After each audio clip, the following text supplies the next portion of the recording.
Bienvenue dans cette analyse des sources que vous nous avez partagées. Aujourd'hui, on plonge un peu dans l'histoire d'Orjan Saleh, le cofondateur de Zinzino. Oui, bonjour. L'objectif, c'est d'en extraire des clés, des leçons, surtout pour ceux qui découvrent Zinzino ou qui envisagent de devenir partenaires. C'est ça. Et son parcours est hyper intéressant parce qu'il commence pas par un succès fou, hein, loin de là. Ah non. Non, il commence par des doutes, des échecs même. Et ça, je pense que ça peut parler à beaucoup de monde qui se lance.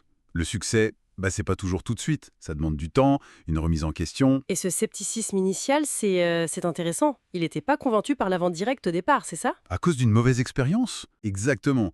Une histoire de chaîne pyramidale apparemment. Donc, il avait une image assez négative du truc. Et même quand il a rejoint une boîte sérieuse, Herbalife si je me souviens bien, les débuts ont été très très durs. Ah oui, à quel point? Il raconte lui-même d'avoir recruté personne. 0 personne pendant presque 2 ans. 2 ans? Ouais, 2 ans. Malgré tous ses efforts. Et il dit même avoir perdu pas mal d'argent, genre entre 15 000 et 30 000 dollars sur 4 ans. Ah, quand même. Oui, c'est pas rien. Et en plus, il y avait la pression des médias, parce que sa mère était politicienne, son père rédacteur en chef. C'était pas évident, quoi. Ça montre bien que, bon, la persévérance c'est bien, mais si t'as pas la bonne approche... Hmm. Alors, qu'est-ce qui a changé? C'est quoi le déclic? Comment il a réussi à inverser la tendance? Alors, le changement, il semble être double. D'abord, un truc dans la tête, une question de mentalité. C'est-à-dire? Commencer à croire vraiment à l'opportunité, au produit, mais surtout, croire en lui, en sa propre capacité à réussir. Et puis, deuxièmement, changer d'approche.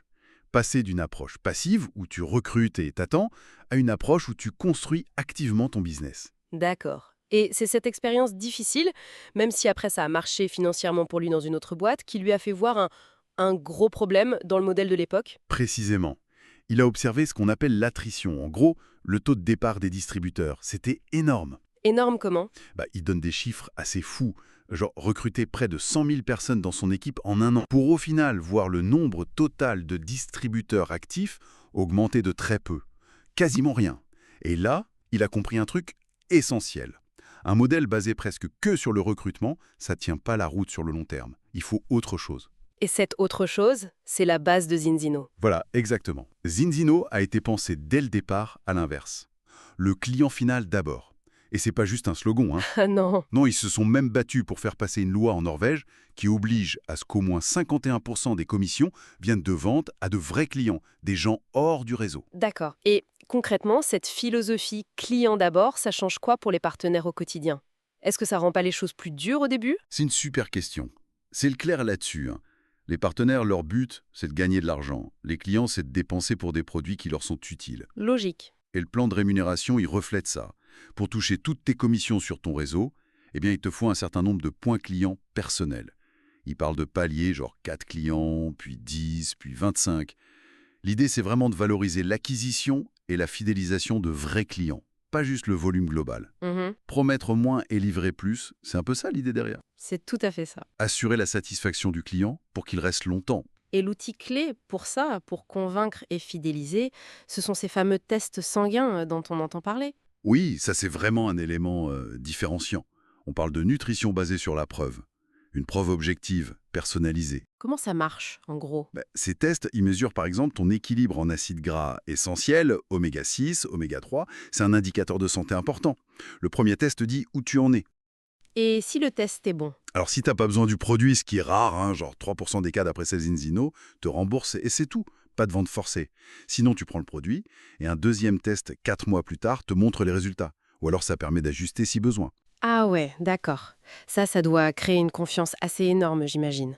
Et ça explique sans doute la fidélité des clients dont il parle. Plus de 18 mois en moyenne, C'est énorme dans ce secteur, hein. c'est énorme, oui. C'est le jour et la nuit par rapport au modèle où, bien souvent, les clients sont surtout les distributeurs eux-mêmes qui achètent pour se qualifier. Tout à fait. Là, tu as une base de clients qui est solide, qui est fidèle. Et c'est ça qui devient le vrai moteur pour la croissance des partenaires. Ça demande peut-être plus de boulot au début pour trouver ses clients, c'est sûr, mais c'est du solide. Et au-delà de ce modèle centré client et des tests, est-ce qu'il met en avant d'autres facteurs de succès? D'autres clés? Oui, plusieurs choses importantes. D'abord, la vision à long terme, savoir où tu veux aller. Ensuite, La curiosité. Toujours chercher à apprendre, à s'améliorer, à innover. Il a même une phrase un peu provocante. Si personne ne te critique, c'est que tu n'innoves pas assez. J'aime bien. Et puis une culture d'entreprise forte qu'il résume par évoluer ou partir. L'idée que tout le monde doit chercher à progresser, tout le temps. Ça s'applique à tout le monde, du siège aux partenaires sur le terrain. Il insiste aussi, je crois, sur le fait que les leaders doivent montrer l'exemple, notamment en ayant eux-mêmes des clients. Absolument. C'est crucial pour la crédibilité. Et il parle aussi de l'importance du temps investi et du fait qu'il faut toujours recruter de nouveaux talents pour assurer le renouvellement. En gros, il n'y a pas de succès facile ou rapide. Faut construire patiemment. Donc si on résume pour quelqu'un qui débute ou qui s'intéresse à Zinzino, qu'est-ce qu'on retient de l'histoire de Sale? Je dirais, attends-toi à des défis, surtout au début, c'est normal, mais la clé, c'est la persévérance bien orientée. C'est-à-dire un focus très fort sur l'acquisition de vrais clients, utiliser cet outil puissant des tests pour prouver la valeur et construire la confiance, et puis s'engager personnellement à apprendre et à s'améliorer sans cesse. Super clair. Et pour finir, il y a une réflexion intéressante qu'il partage sur l'avenir, non? Oui, Sur le rôle de l'humain. oui, c'est une pensée assez forte pour conclure. Il dit qu'avec l'automatisation, l'IA, etc., le contact humain personnalisé, l'écoute, le service attentionné, tout ça va devenir un vrai luxe, un différenciateur majeur. Hmm. Et il suggère que le modèle Zinzino, s'il est bien appliqué, avec cette relation partenaire-client basée sur la confiance et la preuve, ça pourrait justement représenter cette première classe de l'expérience.